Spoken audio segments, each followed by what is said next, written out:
Welcome to Swayam's MOOCs course on the course Public Financial Administration. Dear friends, today I am going to deal with the basics of public financial administration. And also in this lecture you will get to know about the nature, scope and significance of public finance. Now, if you take the economic aspect of the ecology of public financial administration, you see that the structure of the economy is also important. If you take India for example, we are largely dependent on agriculture. Unlike in Singapore, it is more on industries. And if you see in the Middle East, it is more on investments. But India is more agrarian, and agrarian system dwell on agriculture needs. So, the structure of an economy is sustainable, but it is slow. And also the external economic influences. Some, if you see, are just satellites of bigger economies. Like if you see South America is highly dependent on the American system, which I could say because they become just dumping yards of the American system of economy. And the present economic or the current economic situation is an important aspect. If you see, India did not go through the recession as much as US went through recession many years ago. It is because we were able to sustain our economy at a very slow pace and also very steady pace. And also it is important to understand the fiscal and the monetary policy. As far as the social system is concerned, social development, social justice and rural development is an important aspect as far as the ecology of financial administration is concerned. Now, you take the ethical aspect. There is something called a political integrity, and which is an important dimension as far as ethics is concerned. Then you have the bureaucratic integrity, that is the minister and the secretary relationship should be good enough and integral enough so that they think about the building of a nation. And the integrity of the financial administration as well as the managers and other institutions is important to be in a line with the objectives of a country. And the integrity of people, especially in paying taxes or registering your companies for the purpose of giving your payments promptly and in time. So, what is the objectives of financial administration? Financial administration has many objectives, but I have highlighted 8 important objectives of financial administration, which is management of the finances of public household, implementation of projects and programs, provision for food, goods and social services, provisions for public goods and social services, growth, employment and price stability, capital formation, productive deployment of national funds, facilitating smooth flow of parliamentary process, achieving equity and equality are the 8 important objectives of financial administration. And it is seen that you have management of finances of public household as an important aspect. Also, you see that public goods and social services is an important aspect, and how implementation of projects and programs becomes an important aspect. The growth in employment and price stability is an important aspect. Capital formation, production, important industrial development so that the national funds are retained, facilitating smooth flow of parliamentary process, achieving equity and equality. Now, if you see equity and equality, there is a great struggle of income inequalities and also gender bias. And if you take growth, employment, price stability, you see that hoarding of goods is happening. And also capital formation, there is no capital investments, and also productive deployment of funds. Stabilizing our public enterprises is a very common and very difficult situation which is quite challenging, And that's why we need to reiterate these objectives of financial administration to understand that if we reach our targets, if we need smooth functioning of a system, then we need to strengthen our financial administration, and it should be an integral part of any system or organization, so that if the finance is good, the administration is good and the organization benefits. So, what are the 8 principles of financial administration? The first principle is the principle of primacy of public interest, public choice and public policy. The second principle is the principle of political direction and control. Third principle is the principle of correspondence. The fourth principle is the principle of unity of organization and management. The fifth principle is the principle of stability and balance. The sixth principle is the principle of simplicity and flexibility. The seventh principle is the principle of conduct, discipline and regularity. The eighth principle is the principle of public trust and accountability. If you see, all this 8 principle is pertaining to the benefits of the citizens. And if we see that we cannot identify finance is different and administration is different, and citizens are not different from or not an integral part of finance. So, if you have a good administrative system, then you need to have a good financial system, and also the citizens should play an important role, so that it will culminate to a very responsible and a very developing country. So, we will deal with now the importance of public financial administration. As we all know, and we discussed in detail, that public finance is the lifeblood of every agency. It improves the socio-economic development of a country. It also helps achieving national objectives of the government, and not only for the government but also for the nation in general. It will help achieve the goals of the people.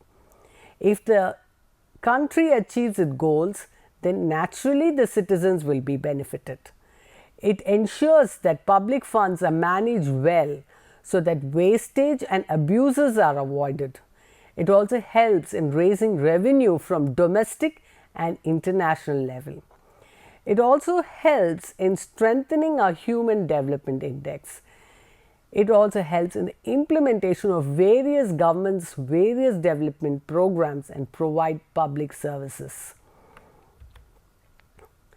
So, if you know that we spoke about fiscal policy and monetary policy, but we will just highlight a few points on fiscal policy, which is very important because we spoke about equality and equity. So, if in order to reduce inequalities of income, we need to have a strong fiscal policy, equitable distribution of wealth among different sections of the society, employment generation, there should be a price stability. Now, if you see suddenly the rates of onions or tomatoes go high, or the gold rates go jumping high, that causes instability to the system. In a developed country, you will see there is more or less the same prices if you go 5 years back or 10 years down the lane. But if there is a fluctuating economy, then it causes a big mistrust in the governance. So, the price stability is an important aspect as far as administration is concerned. And there should be some amount of inflation, but having too much beyond 2.5% of inflation is always a worry. So, inflation control is an important aspect as far as the fiscal policy is concerned. Of course, as now India is emerging as one of the developing countries, we should also remember that we are also encouraging foreign direct investments with lot of controls and also reducing the license Raj, which has helped in more investments in our country, which could possibly help in more employment. Now, we will deal with the new emerging trends. Some of the trends which has seen the benefits of having a strong fiscal policy, a strong budgeting system. One is the regulation and control of fiscal deficit. There is also a cutback on non-development expenditure. There is also development of zero-based perspective. There is also application of contingency approach. They have de-emphasized public sectors. There is disinvestments in public sectors. There is non-bureaucratic delivery of public goods and services. There is focus on decentralized responsibility for financing development plans. There is also movement towards deregulation and liberalization policy, which is also moving way for more of private investment, public-private partnerships like the airports, like the passport office. And also it is also generating funds and also providing employment, and also privatization will help in bringing profits as well as more scientific and systematic approach. So if you take some of the basic characteristics of the Indian economy, as we have dealt with the nature, scope, importance and principles of public financial administration, we will now look into the characteristics of the Indian economy as a developing economy. I am dealing with this characteristic so that it becomes the basis of your study for public financial administration, and you will be able to relate and also connect most of the principles which you are studying, and also most of the lectures will be dealing with taxations and fiscal and monetary policy can have more association with the Indian economy, which is a developing economy. The first point is the low per capita income. What do you mean by this low per capita income? If you see the developing economies are marked by existence of low per capita income. So, developing economies are marked by the existence of low per capita income. If you see in 2014, the per capita income of India was $1,570, which is quite slow and but yet steady, but it could be better than this. So, this low per capita income has affected the Indian system largely. Now, if you take the second characteristic, it is an occupational pattern, primary producing pattern. What is this primary production? If you see that India is basically an agrarian country, and so it is having a very fluctuating and as well as a seasonal pattern, and so it has its impact on finances. One of the basic characteristics of the underdeveloped economy, and it is seen that most of these countries which are underdeveloped or developing have agriculture as its primary produce. So, in India, if you take in 2014, about 47% of the working population was agriculture, and it also was realized that agriculture will not be recorded, or there is no estimation for it, or it is nothing where it can be following a system. No scientific technology has been used, and that has been a big question as far as the Indian economy for agriculture is concerned.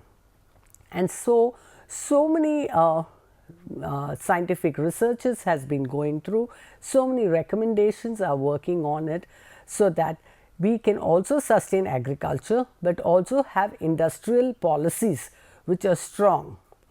We should become more a manufacturing country rather than just a service industry. We see that we are not manufacturing products which can stabilize our economy 100-folds, I would say. And if you see, the national income was just 17% according to the data published by the World Bank, because no resources can be taken as a final resources, and you see there is a fluctuating economy as far as an agrarian system is concerned. The third characteristic is heavy population pressure. The main problem in India is the high level of birth rates, and there is high level of birth rates and the falling of the death rates. So, the rate of growth of population, which was 1.3% in 1991 to 2001, it jumped to 1.93. Right now, if you see, currently it has again reduced to 1.6%. So, with the heavy population, it's become a big challenge, and it is good that the falling of the death rate, but at the same time people should be conscious that the population pressure will have an impact on our economy. There is also the prevalence of chronic unemployment and underdevelopment. In India, labor is abundant factor, and consequently it is very difficult to provide gainful employment to the entire working population. If you see, currently we are one of the youngest population all over the world, but do we have the employment to meet the challenge? Although it's a productive population, we don't have sufficient system to provide employment, and so we are now introducing entrepreneurship skills and also business management programs in order to encourage the working population. In developed countries, unemployment is of cyclic nature and occurs due to the lack of effective demand, but in India it is unlikely like that. It is always in demand. There is also a steadily improving rate of capital formation.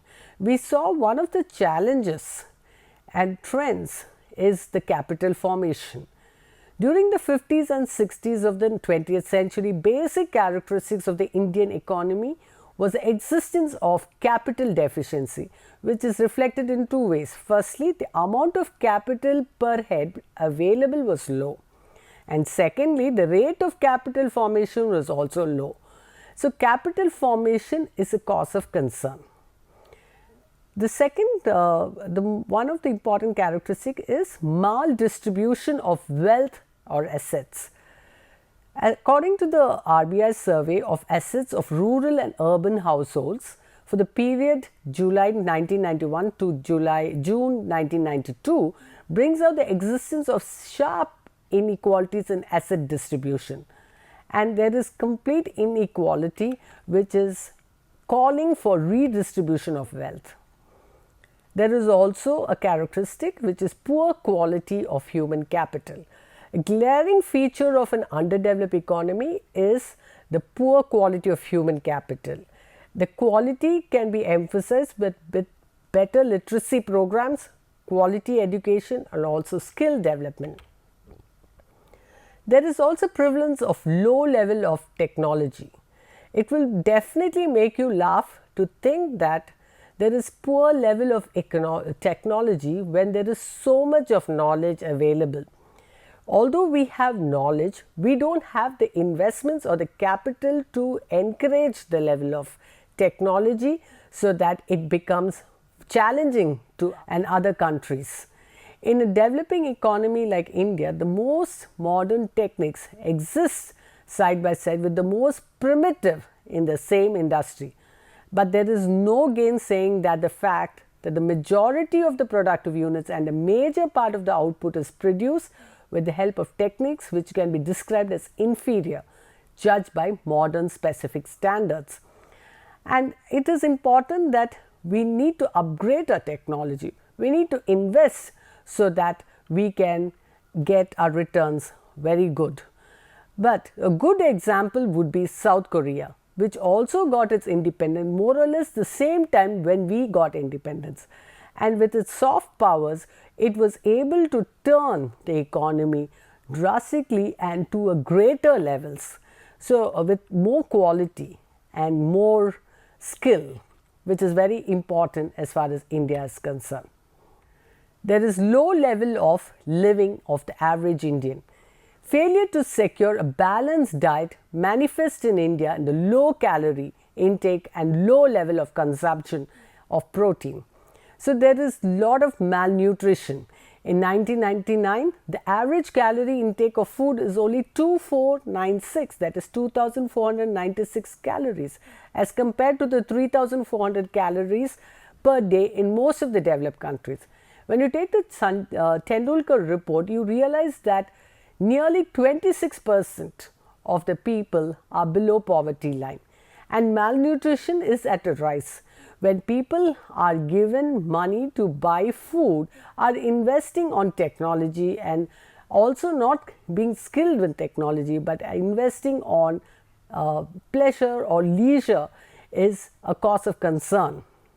There is also the characteristic of a demographic characteristics of an underdeveloped country. Among the demographic characteristics associated with underdevelopment are high density of population. We already discussed that population is a concern, but also there is an expectancy level. The low expectancy, life expectancy and infant mortality rates are high. The density of population in India in 2006 was 373 per square kilometer, as compared with the average density of population in the world, which is just 50 per square kilometer in 2005, and that is really a worry. Finally, one characteristic which can draw everyone's attention is the socio-economic indicators of consumption, which are a characteristic of an underdeveloped economy in India. We should see that the intake of calories, fats, proteins, carbs and also nutrition is as an important aspect, and that is where the midday meal scheme and also the effective schemes which has been introduced, so that the government wants to ensure that people are healthy and also bring in a healthy progeny. So, if you see, I can summarize by saying that establishment of goals towards financial management will help in a better system. Establishment of an organizational framework which is relevant information of available courses of investment will also help in a good financial system, and designing an operational criteria for assessing the accomplishment of organization goal is also an important objective as far as financial administration is concerned, and optimizing the resources and also helping the resources being optimally used, or you can say selection of an optimum mix of financial resources available to an enterprise can help financial administration. So, I would conclude by saying that financial administration, be it a socialist pattern or a capitalist pattern, it should encourage to reach the national goals. Ultimately, we should remember the key word that finance is the lifeblood of a social system, of a society. So, be it a social system which is pertaining to socialist pattern of finance or a capitalist pattern of finance, it should help the society endeavor to greater heights, so that it could contribute to national building. We also see that how the nature of financial administration, the principles, the scopes and importance of financial administration should contribute to the development of a country. And I hope India will progress with good financial administrative system. I have a question. What is the expansion of HDI? HDI is Human Development Index.